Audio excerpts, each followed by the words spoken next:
nossa adoração não seja como a dos serafins. Mas uma coisa nós podemos dizer: através do sacrifício de Jesus, nós podemos declarar que Tu és santo, puro, fiel e verdadeiro. E nós viemos aqui para declarar isso, Senhor. Viemos aqui para Te adorar. Ninguém saiu de suas casas simplesmente para um ver os outros, Senhor. Ninguém saiu das suas casas para se mostrar, mas porque uma veste externa. Eles vieram com vestes espirituais, vestes de louvor e adoração, para oferecer sacrifícios de louvor aos lábios que confessam o Teu nome. Porque esta noite cada adorador possa se expressar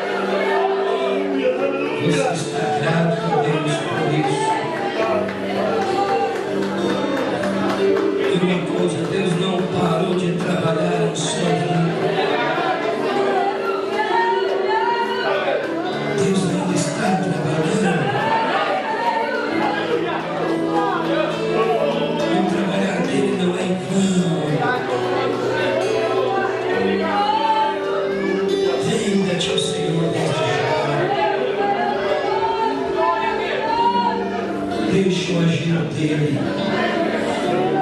operar na sua vida. Em nome de Jesus Cristo. Deus abençoe a todos em nome de Jesus. Mas uma oportunidade que Deus nos concede. Todos se você veio ao nosso meio, vamos ter uma palavra mais resumida, né? Obrigado. Está nos visitando a minha tia Nina, né? Bem-vinda, Deus abençoe. E todos os que nos visitam, né? Se concederem. É 1 Timóteo, capítulo 6, versículos 7 a 6. 1 Timóteo 6, do 7 a 6.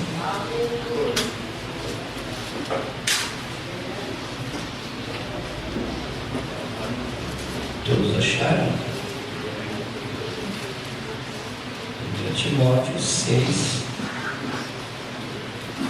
do 7 a 6. Porque nada trouxemos para este mundo. É manifesto, e manifesto é que nada podemos levar dele. Tendo, porém, sustento e o que com nos cobrirmos, estejamos com isto contente. Mas os que querem ser ricos caem em tentação e em laço, e em muitas concupiscências loucas e nocivas, que submergem os homens na perdição e ruína. Porque o amor ao dinheiro, o amor do dinheiro, é a raiz de toda espécie de males. E nessa cobiça alguns se desviaram da fé e se traspassaram a si mesmo com muitas dores. Mas tu, ó homem de Deus, foge destas coisas e segue a justiça, a piedade, a fé, o amor, a paciência, a mansidão. Milita a boa milícia da fé, toma posse da vida eterna, para a qual também foste chamado, tendo já feito boa confissão diante de muitas testemunhas. Eterno, nosso Pai Celestial, a acrescenta a tua bênção divina e preciosa a leitura de tua palavra, no nome de Jesus Cristo. Amém. Assentamos.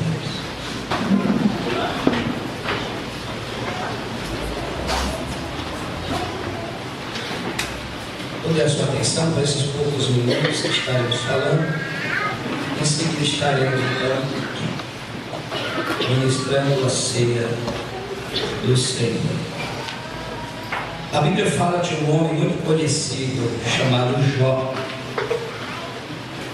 Este homem era um homem muito rico da terra de Uz, homem temente a Deus.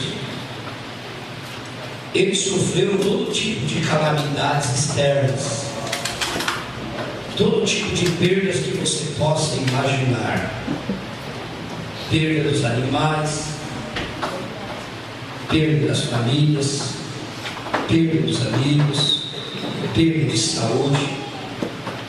Foi uma situação aterradora que qualquer um hoje talvez não suportaria o que esse patriarca passou. Todo esse tipo de aflição que Jó passou, essa natureza que afetou a sua prosperidade. Jó teve as áreas da prosperidade afetadas. Uma das coisas que muitos estão correndo atrás. Porém, Deus permitiu que o diabo agisse dessa forma na vida de Jó. Deus já viu todas as coisas do começo ao fim. Porém, Deus permitiu que este homem passasse por certa situação para se revelar de uma forma mais profunda a ele. E Deus permite muita coisa na sua vida para se revelar mais profundamente a você também. Os caminhos de Deus são caminhos misteriosos, tá? Prosperidade afetada, família afetada e saúde afetada. O que leva um homem a pensar numa situação dessa, que de grande abundância e prosperidade perde tudo da noite para o dia. Destruiu muitas coisas na vida de Jó, porém não destruiu o seu relacionamento com Deus, a sua fé em Deus, a sua comunhão com Deus. Coisas externas, hoje, muitas coisas externas, quando é afetada hoje, faz as pessoas desistirem com muita facilidade. Mas a despeito dessas perdas, nós vamos encontrar que Jó continuava sendo um adorador. Na prosperidade, na abundância, mesmo não tendo nada, nem um cabrito sobrou, ele continuou adorando a Deus, porque ele sabia que nada pode nos separar do amor de Deus que está em Cristo Jesus. Os sabeus, este povo se levantou para roubar os animais. Os animais diz respeito àquilo que fala do sustento, das necessidades de uma família, de um lar, de uma casa. Em seguida as ovelhas foram queimadas, tudo foi destruído. Os seus camelos foram roubados, e por fim a morte dos seus entes queridos, seus filhos.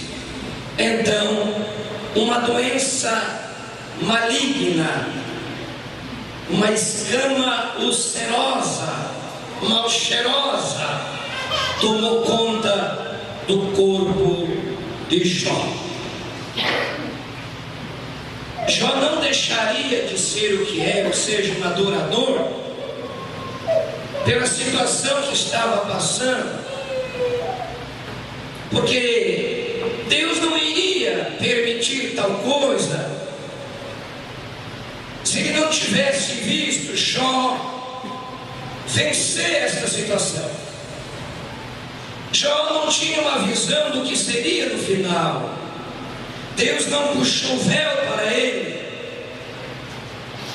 Isso se manifestou mais no final. Nem o diabo sabia, o único que sabia era Deus. O diabo pensou que se tocasse nos bens, na família e na saúde, Jó iria blasfemar de Deus. Esta prova veio para mostrar também o que estava no coração de Jó. Se ele realmente servia a Deus pelo que Deus era, ou ele servia a Deus pelo que Deus deu, ou pelo que Deus fez por ele, para ele. Não é só Jó que é testado, todos são testados. Todos são colocados num terreno, uma hora ou outra, para ver se realmente ama o Senhor e o adorará, independente de quaisquer circunstâncias. Sabia disso, né? Aleluia. Porque Deus permitiu tocar na parte material do homem, na prosperidade do homem, porque é nessa parte que o coração do homem está mais preso. Nós estamos vivendo eras de inversões de valores, quando os objetos têm mais valor que uma pessoa, que qualquer coisa insignificante, material, tem mais valor que vidas humanas. Infelizmente, estamos neste tempo em que o coração do homem se tornou empedernido e materialista. Por isso que Deus permite também que o diabo tocou ali na vida das partes de prosperidade de Jó. E Jó não era qualquer um, não. Era um dos maiores homens, um dos mais ricos do Oriente. Homem próspero, porém temente a Deus. Vamos para o nosso texto. Porque o amor do dinheiro é a raiz de todos os males, e alguns nessa cobiça se desviaram da fé, e assim mesmo se atormentaram com muitas dores. Há muitas tragédias e desgraças que acompanham o amor do dinheiro. Não o possuir o dinheiro, viu? Não interprete mal também. Mas o coração preso, escravizado pelo dinheiro. Não é em possuir o dinheiro, mas é em o dinheiro possuir tal pessoa. Você lembra-se do jovem rico que queria saber como herdar a vida eterna?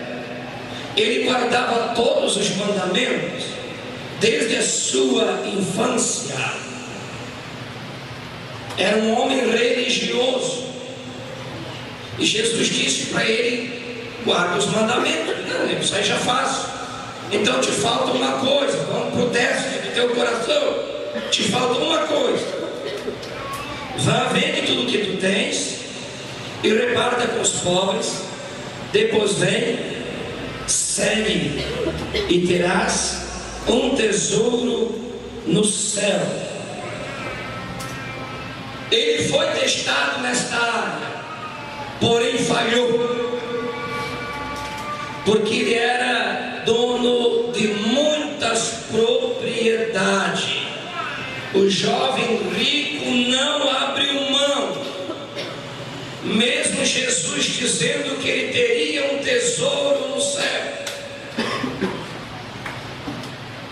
Era dono de muitas posses, O seu coração estava preso. Ele disse que queria saber o caminho da vida eterna. Jesus indicou, testou ele. Vá vendo o que tens, reparte com os pobres e depois segue-me. Aquilo entristeceu. Isso entristece corações materialistas. Isso entristece vidas que não têm desejo por Jesus Cristo.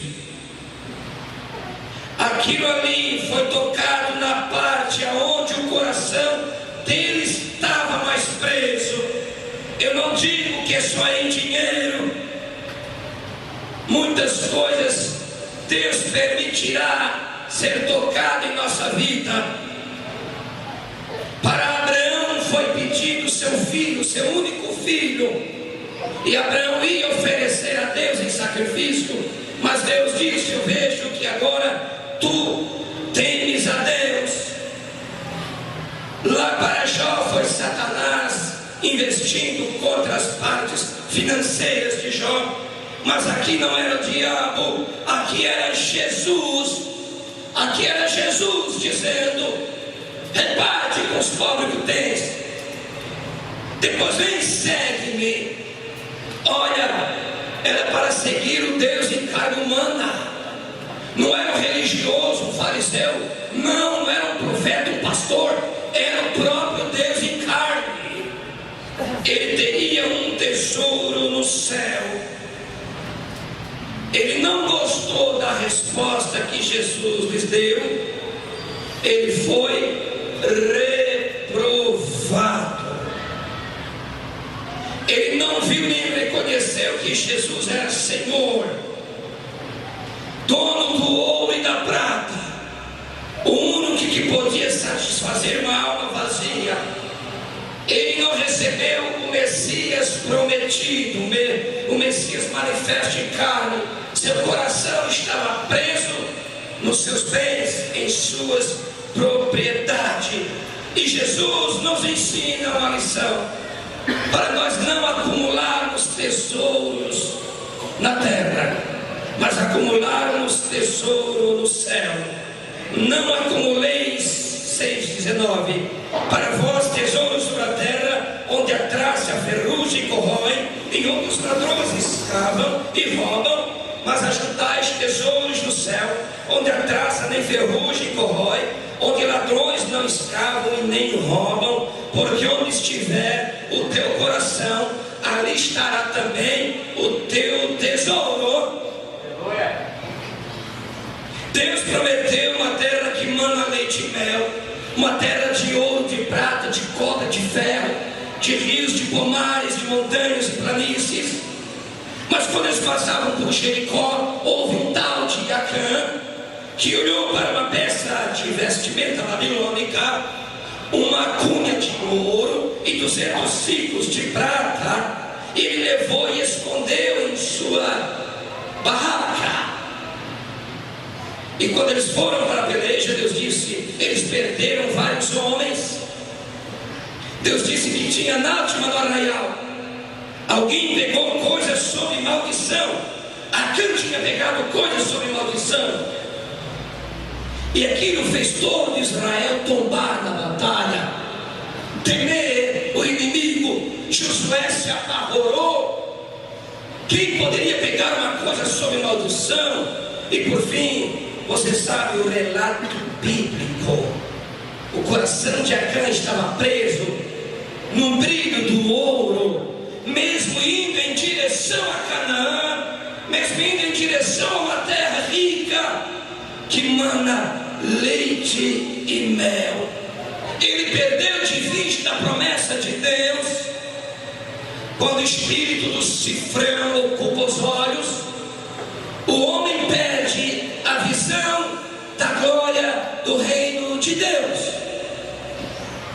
São palavras meias contundentes que eu estou a falar, mas isso vai te ajudar, isso te despertará para a hora que nós estamos vivendo. Todos precisamos ouvir de Deus algo que sacuda-nos e mostre a realidade do que estamos precisando.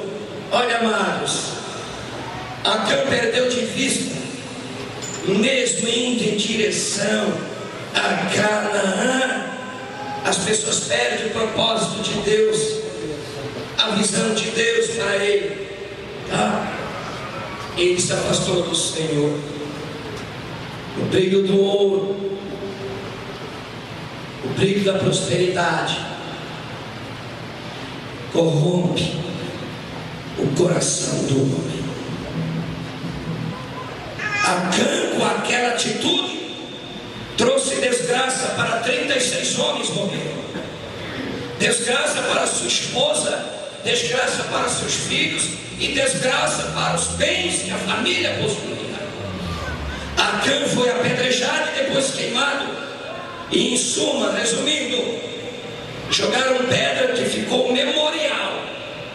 Um homem soterrado, com sua ganância, com seu ouro, com seu coração corrompido, por causa de uma veste babilônica, de um brilho do ouro e de algumas coisas debaixo de maldição.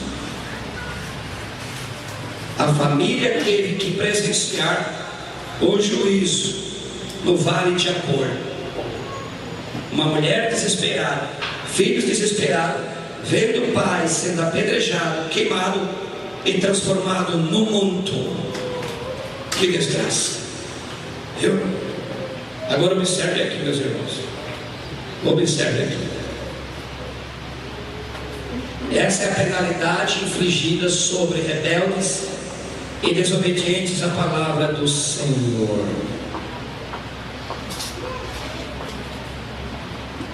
Quantas coisas que a igreja de Jesus possui como promessa, quantas coisas gloriosas a igreja possui. Deus deu-nos sua palavra, deu-nos o seu Espírito Santo, deu-nos uma mensagem poderosa, deu-nos a revelação da palavra. Deus nos dá força e graça para prosseguir. Quanta riqueza espiritual! Como voltar atrás? Os discípulos também chamaram a atenção de Jesus.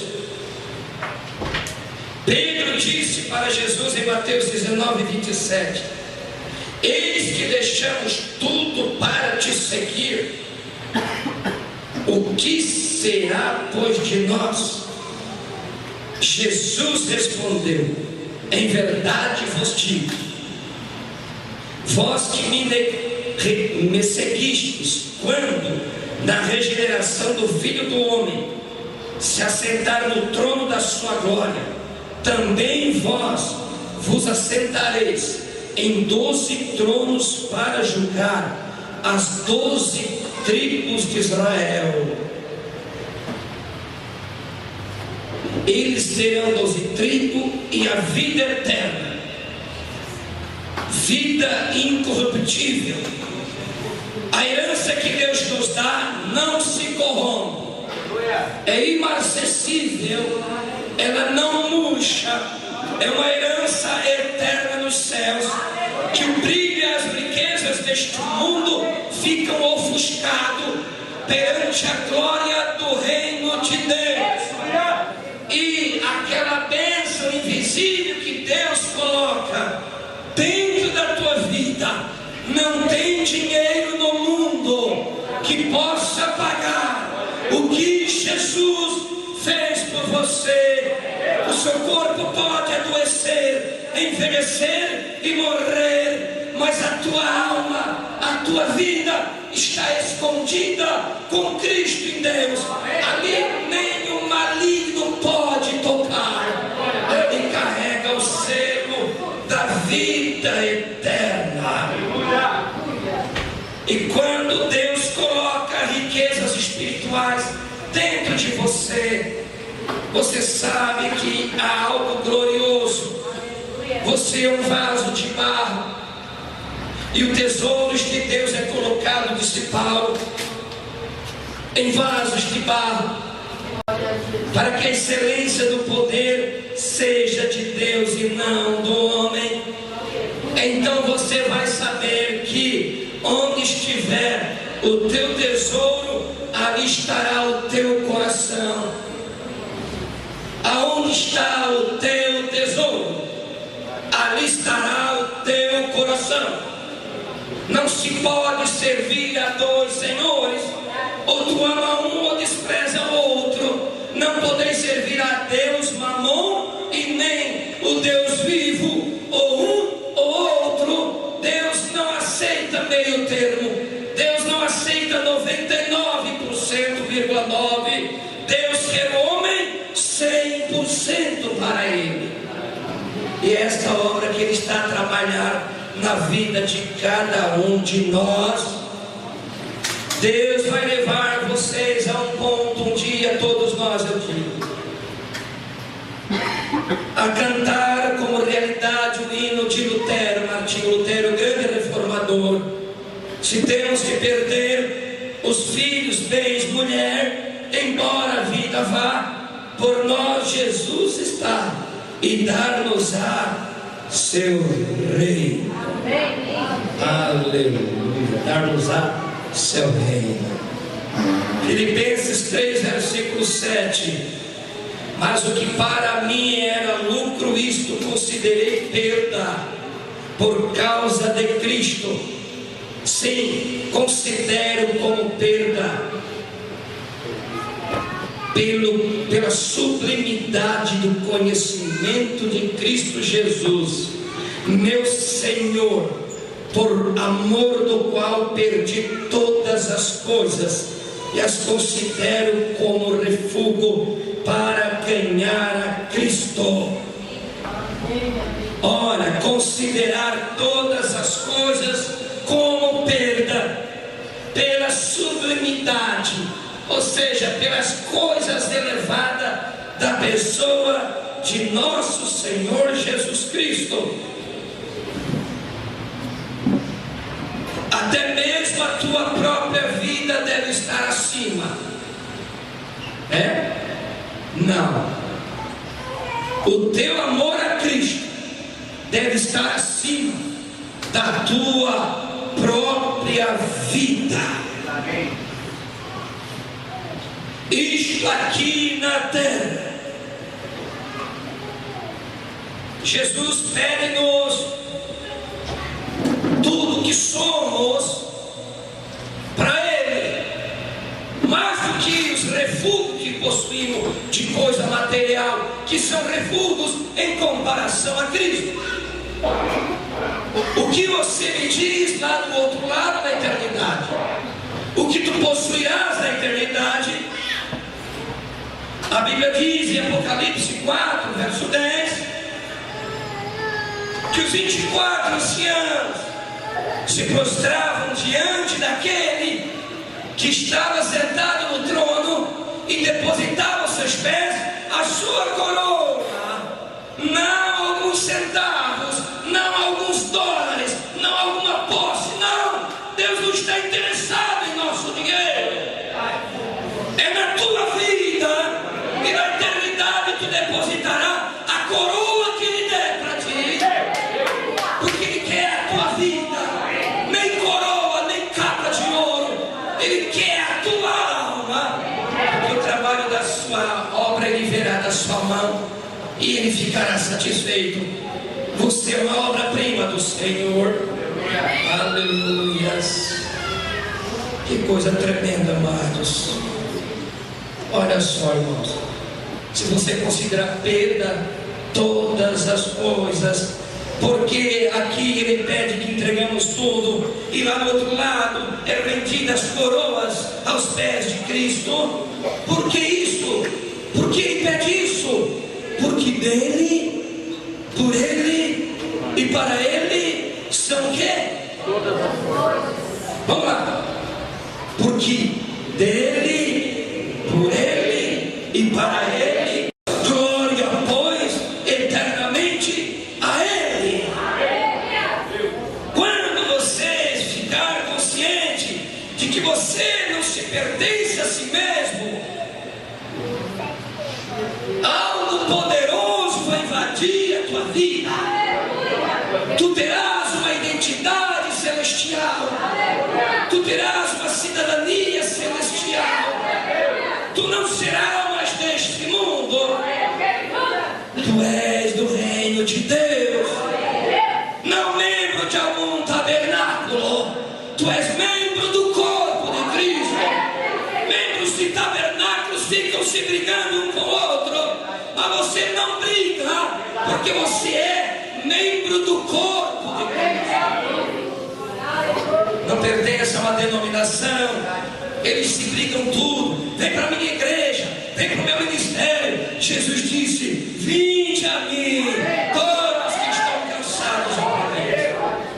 Que diferença! Homens que aprenderam a andar com Deus, homens e mulheres chamados por Deus, eles têm propósitos nobres e elevados. E esse propósito está acima de dinheiro, de fama, de posição, de ser conhecido. Viu?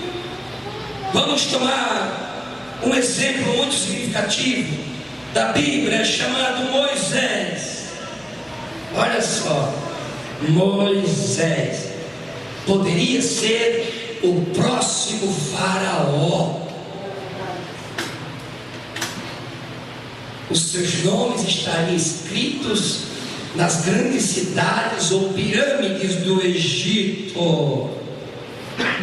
Mas ele deixou o brilho do Egito, as glórias do Egito, a fama do Egito, os tesouros do Egito, dos grandes faraó. Ele preferiu ser maltratado com o povo de Deus, que por um pouco de tempo ter o gozo do pecado. Observe, tendo por maiores riquezas, diz Paulo, tendo por maiores riquezas o vitupério de Cristo do que os tesouros do Egito. Pelos vitupérios, pelas afrontas de Cristo, deixou todo o grande Egito. Egito estava no auge, Egito estava em sua glória, um potentado poderoso. Foi nesta hora de grande glória, Moisés preferiu ser maltratado com o povo de Deus. Que escolha! Mas que absurdo, paradoxal!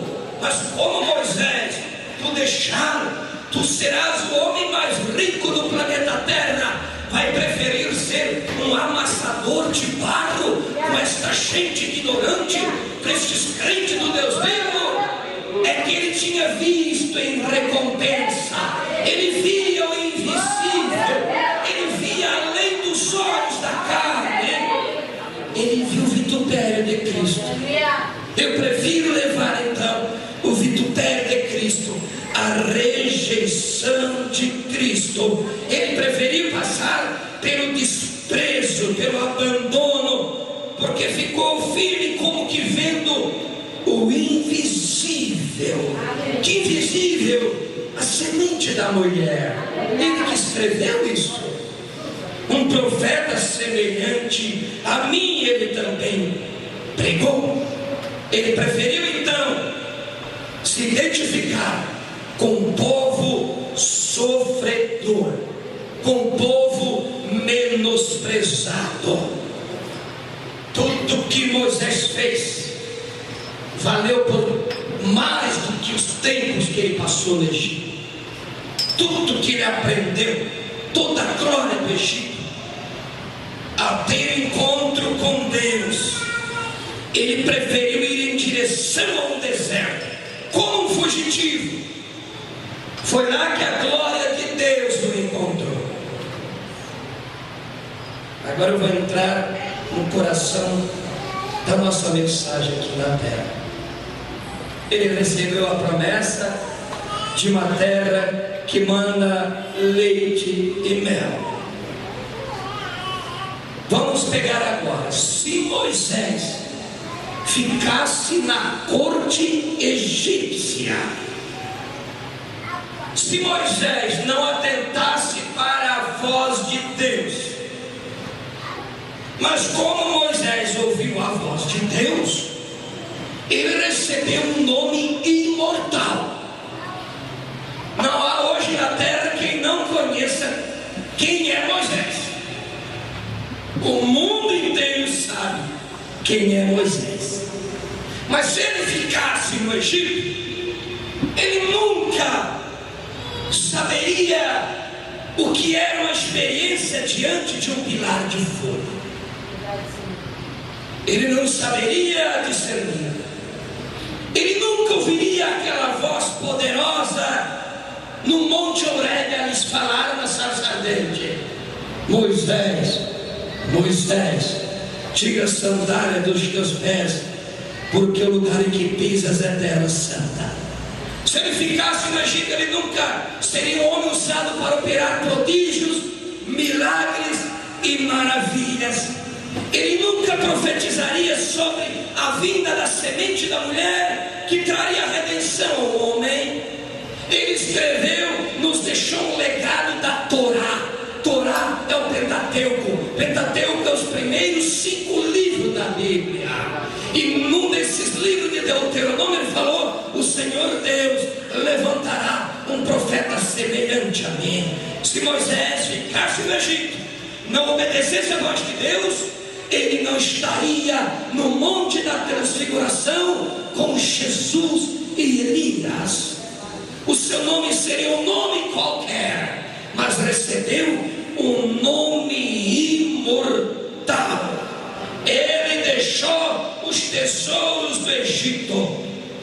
Se ele ficasse, ficaria apenas nos anais da história secular, mas as páginas da Bíblia constam o seu nome e os escritos dele também.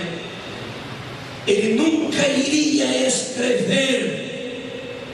Qual homem que ousaria escrever isso aqui, ó? Ouça: no princípio criou Deus céus e terra. Qual homem que poderia escrever isso? Me diz outra coisa aí.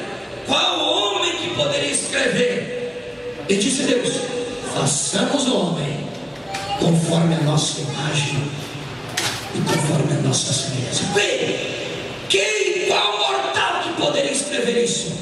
Mas um homem escreveu, chamado por Deus, largou as glórias do Egito, foi para o deserto, e lá Deus falou com ele.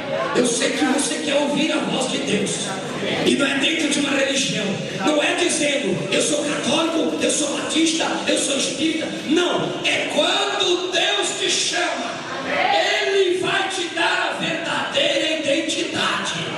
Você é o que é em Jesus Cristo. Em Jesus você só é reconhecido nele. Fora dele, Deus não aceita nada. Mas eu faço boas obras, eu ajudo todo mundo, mas não ouviu a voz de Deus, mas não recebeu a palavra do Senhor. Viu? Esse homem trouxe um legado maravilhoso para escrever os primeiros 5 livros da Bíblia. Que privilégio escrever que a semente da mulher viria e esmagaria a cabeça da serpente, prometendo redenção. Que privilégio escrever: eu sou o Senhor que te cura. Que coisa! Ele estava levando o vitupério de Cristo. E olha o que acompanha se você leva as afrontas de Cristo.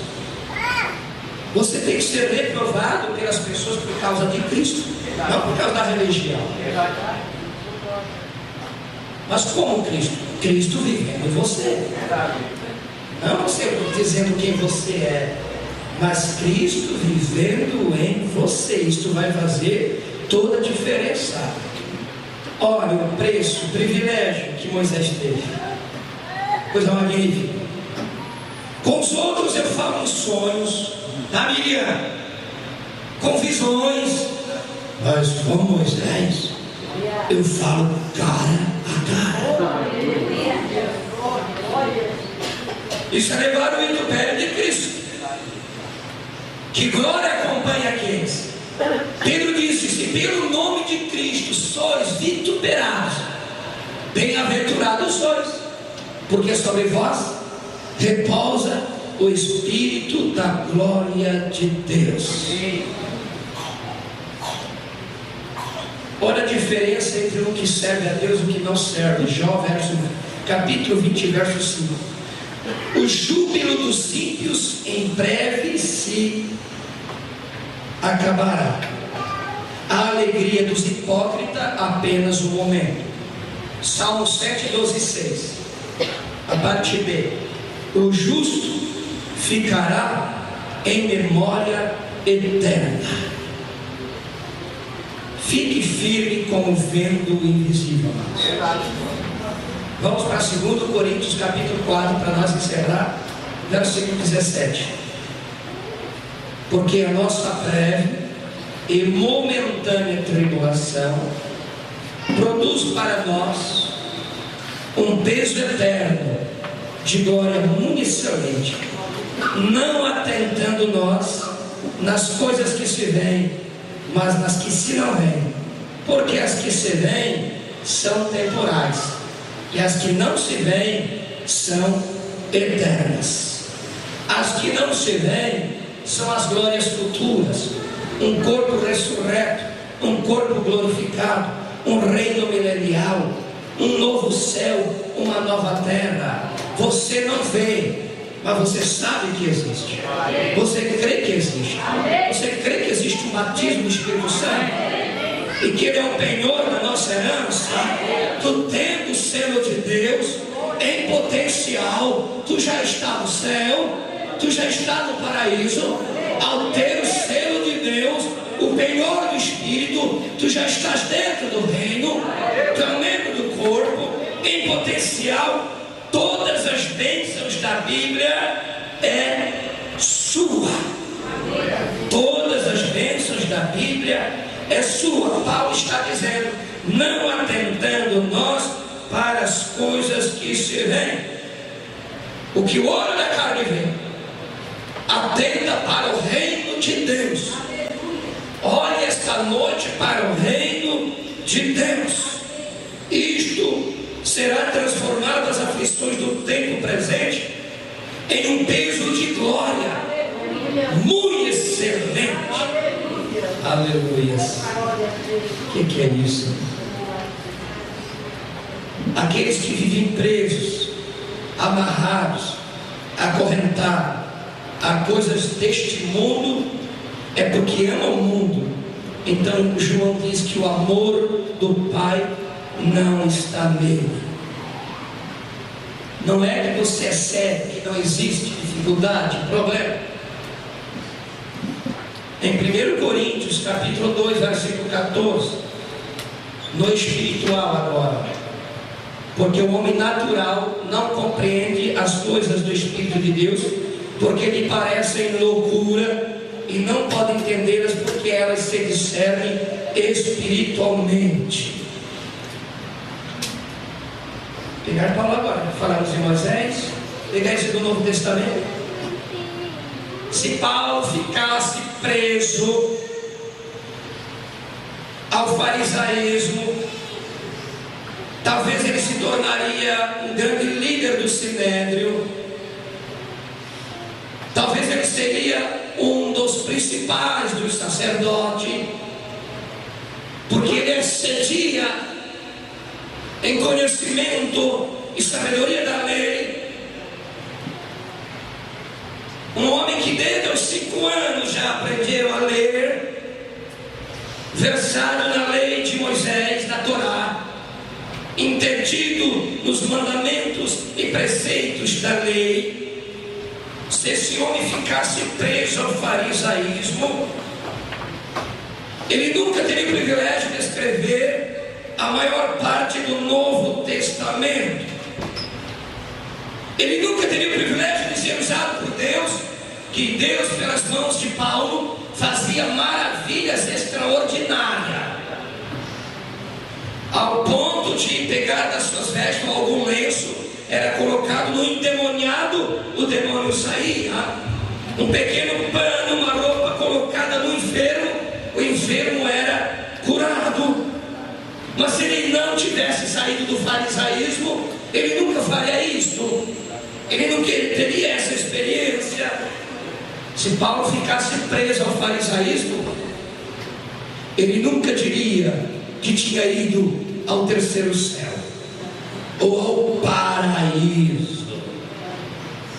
Se Paulo não saísse do farisaísmo, ele nunca iria saber o que era graça e o que era lei. Ele nunca escreveria o que iria, que Jesus disse a ele: Paulo, a minha graça te basta.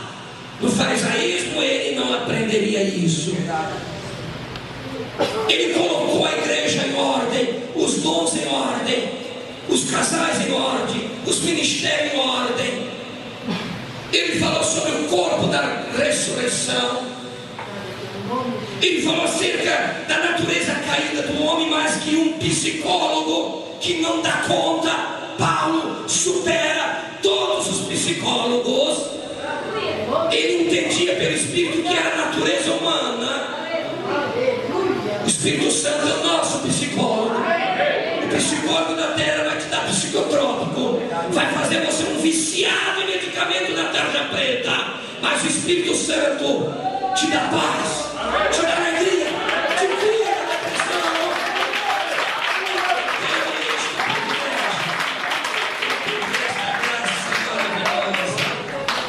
Se ele não saísse do farisaísmo, ele nunca diria: não vivo eu, mas Cristo vive em mim.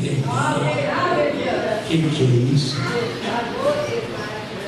Mas o que servir a Cristo levou a Paulo a realizações.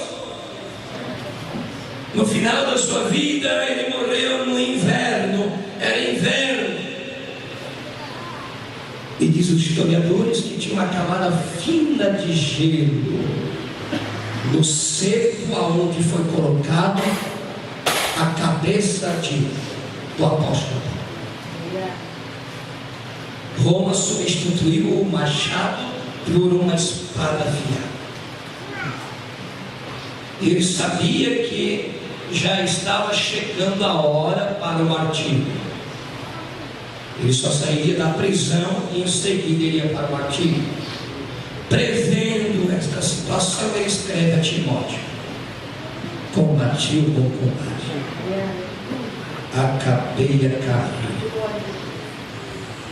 Desde agora o Senhor justo juiz me dará a coroa da vida, não somente a mim, mas a todos que amarem a sua vida. Coisa gloriosa. Paulo foi para o martírio com um sorriso no rosto, porque dentro de minutinhos ele estaria entrando naquele paraíso que ele já experimentou em vida. Isto é o cristianismo, é estar no paraíso em vida. Agora, falamos de Moisés, falamos de Paulo, mas agora é vocês.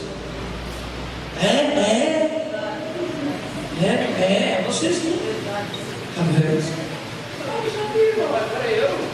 Mas atrasado. Agora é a nossa vez. Esse é o nosso tempo de levar as afrontas de Cristo. Essa é a nossa hora. Se você não viesse para a mensagem da hora, hein? Você saberia o que é a semente da serpente? O mundo está todo enrolado. Você saberia o que são 7 eras de igreja? Os 7 mensageiros. Aonde você estava lá, não saberia nunca. Você saberia sobre Atos 2:38? Arrependei-vos e cada um de vós seja batizado em nome de Jesus Cristo para perdão dos pecados, e recebereis o dom do Espírito Santo. Nunca saberia. Estão vendo a riqueza que você tem? Amém. Dá para palpar, tocar na riqueza espiritual. Você saberia que se o seu corpo terrestre tombar aqui, Deus já tem um preparado lá do outro lado? O teu tomba aqui, o outro entra lá. O que o Mombrana chamou é tua teofania. Mas este tem que tombar aqui. O povo não sabe disso. O povo não entende essas riquezas gloriosas. São pedras preciosas celestiais. Predestinação. O que predestinação? Que você estava na mente infinita de Deus antes da fundação do mundo. Que o teu nome não foi escrito semana passada, ano passado, ou 10 anos atrás, ou há 30 anos atrás, quando você levantou a mão, então teu nome foi escrito no livro da vida. Não! O nome já foi escrito antes da fundação do mundo. Deus já sabe quem é quem. Ele é Deus. Então Ele te conheceu. Ele conheceu Moisés no Egito. Ele conheceu Saulo de Tarso no caminho de Damasco. E Ele te conheceu em algum lugar. Ele já te conhecia antes da fundação do mundo. Mas um dia Ele tinha que cruzar o teu caminho. Se era no hospital ou numa igreja ou numa casa, se era no salão de baile, eu não sei aonde, mas Ele cruzou o teu caminho. E você tinha que vir, porque o teu nome estava no livro da vida. E por o teu nome estar no livro da vida, tu paga o preço. Tu leva o vitupério de Cristo. Mas só que esta noite você vai ter que perder. Moisés perdeu muita coisa. Paulo perdeu muita coisa. Considerou até esterco pela gloriosa pessoa de Cristo. Jesus disse uma vez que para seguir a Ele, teve que deixar pai, mãe, casa, campos, casas, filhos, filhas, por amor de mim. E Jesus foi apertando. Agora é vocês. Vocês têm que me amar mais do que a vocês a si mesmo. Quem está disposto a negar a si mesmo para levar o vitupério de Cristo? Você está disposto a abrir mão do que você é? Amém. Talvez você diga, mas quem sou eu? Eu quero te dizer quem é Ele. Eu quero te dizer quem é Ele. Ele é aquele que morreu por ti. Isso é suficiente. Não é quem sou eu, Senhor. Quem és tu, meu Deus? Quem é, Senhor? Eu sou Jesus. É Ele que nós teremos que saber quem Ele é. E sabendo quem Ele é, recebendo quem Ele é, conhecê-lo é vida. Não se contente em só ouvir acerca de Jesus. Conheça Ele. Que Deus te abençoe. Meu tempo encerrou. Ficamos de pé.